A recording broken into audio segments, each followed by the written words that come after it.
তিরমিজি শরীফের একটি প্রসিদ্ধ হাদিস আমি কোট করব, দেখেন মিলাই যায় কিনা। আল্লাহ রাসূল সাল্লাল্লাহু আলাইহি ওয়াসাল্লাম বলেছেন, এই কারণগুলো যদি মিলে যায় মনে করবা ভূমিকম্প তোমার কাছাকাছি। নাম্বার 1, ইযা তাখিযাল ফাইআ দাওলান, আল্লাহ নবী বলতেছেন যখন রাষ্ট্রীয় সম্পদকে নিজের সম্পদ ব্যবহার করা হবে, যখন জাতীয় সম্পদকে নিজের সম্পদ ব্যবহার করা হবে, ব্যক্তিগত সম্পদ ব্যবহার করা হবে, মনে করবা এটা হইল ভূমিকম্পের এক নম্বর আলামত।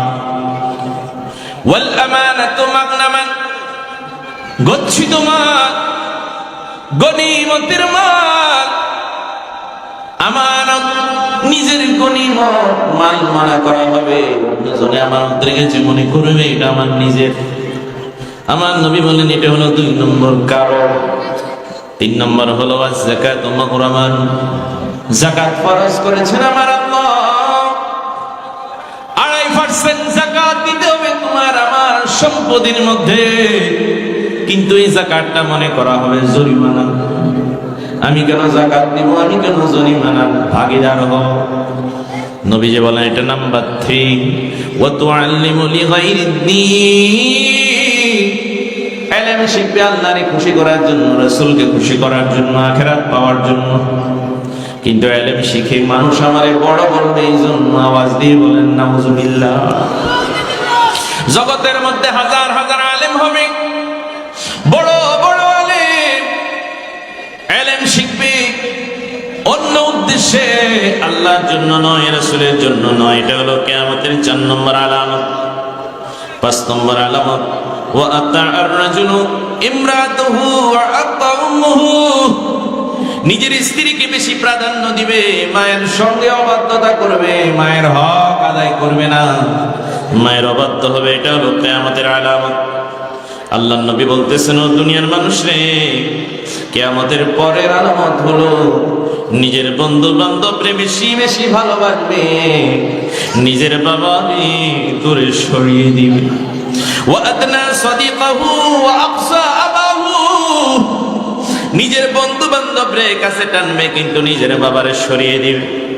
নবীজি বলছেন 7 নম্বর আলামত, ওয়া আকসা ওয়া যুহারাতিল আসওয়াত ফিল মাসাজিদ, মসজিদগুলোর মধ্যে জোরে জোরে শোরগোল হবে, ইমাম কথা বলবে না, মুয়াজ্জিন কথা বলবে না, খতিব কথা বলবে না, কমিটি নিয়ে মারামারি হবে, কে হবে সভাপতি, কে হবে মুতাওয়াল্লি, কে হবে সহসভাপতি, কে হবে ক্যাশিয়ার, এগুলো নিয়ে মারামারি হবে, উচ্চবাক্য হবে, শোরগোল হবে, আলেম কথা বলবে না, মূর্খ কথা বলবে।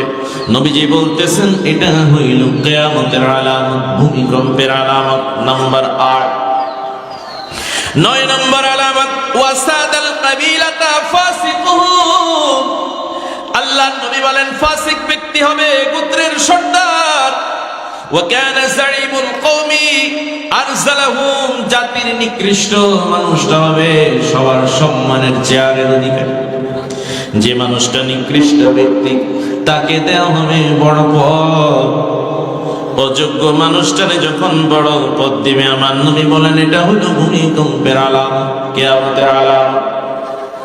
আল্লাহ রাসূল সাল্লাল্লাহু আলাইহি ওয়াসাল্লাম বলেন, বুখারীর বর্ণনা, ইযা উসিদাল আমরু ইলা গায়রি আহলিহি ফান্তাযিরুস সাআ, নবী বলেন যখন দেখবা অযোগ্য মূর্খরা নিজস্ব চেয়ারের মধ্যে বসে গেছে, চালাইতে পারে না, অযোগ্য এমন এমন মানুষগুলোরে চেয়ারে বসাই দিছে, নবীজি বলেন এটা হইল ভূমিকম্পের আলামত, এটা হলো কিয়ামতের আলামত। নাম্বার 10, 11 নম্বর আলামত হলো ওয়া উকরিমার রাজুলা মাখাফাতা শাররিহি, মানুষ একজন একজনকে সম্মান করবে এই জন্য, না জানি মানুষটা আমার ক্ষতি করে, না জানি মানুষটা আমার ক্ষতি করে, এই জন্য একজন একজনের সম্মান করবে। ভাই ভাই ভাই, আমি কিন্তু আপনার সালাম দিছি রে ভাই, আসলে সালামটা মন থেকে দেয় নাই, ভাই যেন তার কোনো ক্ষতি না করে এই জন্য বলতেছে আমি আপনারে সালাম দিছি।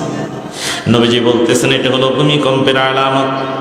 ও বন্ধুরি, ওয়া যুহারাতিল কায়নাত ওয়াল মাআসি, আল্লাহর নবী বলেন গায়িকা বেড়ে যাবে। যাবে, কনসার্ট হবে, বাদ্যযন্ত্র বেড়ে যাবে। এগুলো হলো কিয়ামতের আলামত। উলঙ্গ অর্ধ উলঙ্গ নৃত্য কনসার্টের আয়োজন আমাদের মাঝে আছে না নাই? কম না বেশি? ওয়াশুরিবাতিল খুমুর, আল্লাহর নবী বলছেন মদ বেড়ে যাবে, মাদকতা বেড়ে যাবে, ইয়াবা ট্যাবলেট বেড়ে যাবে, ফেন্সিডিল, গাঞ্জা, ডাইল, ইয়াবা ট্যাবলেটের রমরমা ব্যবসা হবে, এগুলো বেড়ে যাবে। মানুষ মদ খাবে, মদ খাওয়াটা মানুষ গুণমনি করবে না, মদ খাইলে মাথা ভালো থাকে, এই জন্য মানুষ মদ খরিদ করবে, মদ কিনবে। নাউজুবিল্লাহ। নবীজি বলেন এটা হইল ভূমিকম্পের আলামত। 14 নম্বর আলামত, ওয়ালাইনা আখিরু হাযিহিল উম্মতি আউয়ালুহা, বর্তমানে যারা আছে তারা বলবে আমাদের বাপেরা ভুল করেছে, দাদারা ভুল করেছে, বাপ দাদাদেরকে তারা লায়নত দিবে। আমার নবী বলেন তোমরা অপেক্ষা করো, তোমরা অপেক্ষা করো রক্তবর্ণের ঝড় তুফানে, তোমরা অপেক্ষা করো ভূমিকম্পের ভূমিধস, তোমরা অপেক্ষা করো রূপ বিকৃতি, পাথর বৃষ্টি। আমার আল্লাহর পক্ষ থেকে ভূমিকম্প এসে যাবে। আওয়াজ দিয়ে বলেন নাউজুবিল্লাহ।